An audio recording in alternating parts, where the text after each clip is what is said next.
What's up, guys? Twerking Tiger here with another retro play. Today we're playing Teenage Mutant Ninja Turtles Portal Power. This game is available on Steam for $9.99, and without further ado, let's go into the game.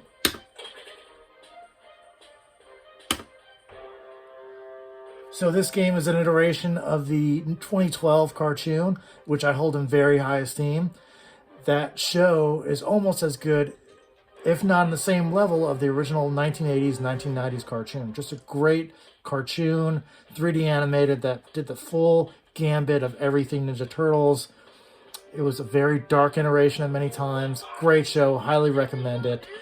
In terms of how I'm playing it right now, I have a USB arcade stick from Intech Gaming hooked up to an arcade 1-up shell. I've changed out the monitor, it's hooked up to my PC, it's running off of Steam. So with that, let's go play as Leonardo, knocking down some foot soldiers. And as you can see here, this is very much a beat 'em up, much in the same style of Turtles in Time, of the original 1989, 1990 arcade game that was based off the original cartoon. Those are classic games. And through recent iterations, if you want to buy a Turtle game, buy Shredder's Revenge. That's the creme de la creme of Ninja Turtle games. If you're going to buy two Ninja Turtle games, buy Cowabunga Collection. And those are available on all consoles. The cool thing about this one is that you can switch between any turtle. I was starting out as Leonardo, now I'm Donatello. You can just switch between turtles as you want, and at certain points, if you press a certain trigger, you can play as all of them at the same time. It was very much a mobile game that has been transferred to be able to play on Steam. It's very bland beat 'em up, but really fun nonetheless, and great that you can play it in this type of style as an arcade. But it's just one of the main issues that I had with any Turtle game that's not Shredder's Revenge, that's not the original Ninja Turtle games from the early 90s that really had a dynamic feel that captured the cartoons. This seems to kind of miss the mark in certain cases. Just throwing random enemies at you and just kind of just filling that whole, let's just do a standard beat 'em up that just has the skin of Ninja Turtles but doesn't have the personality, doesn't have the fun of the cartoon, and doesn't really kind of pop so that you have all these really over-the-top moments that you'd see in the show throughout each level and transgressing through, or trying to kind of making sure that it hits certain points throughout that level. So say, for example, with Turtles in Time, you had the construction site, and you had the huge Krang body robot that was zapping you. There was kind of the obstacles throughout the level in terms of the massive balls or kind of like the different construction boulders that are being swinging around and hitting you, and you had the dumpsters that were kind of exploding.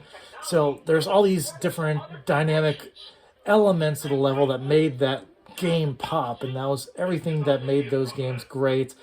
It's the same thing that they've done with Shredder's Revenge, just really capturing the connection of that show, just really capturing the essence of that show. And with these game iterations like Portal Power, just misses the mark. With the 2012 cartoon, there's these moments of almost like a Japanese anime, where the characters would have their eyes pop, or they'd have these overreactions in certain moments.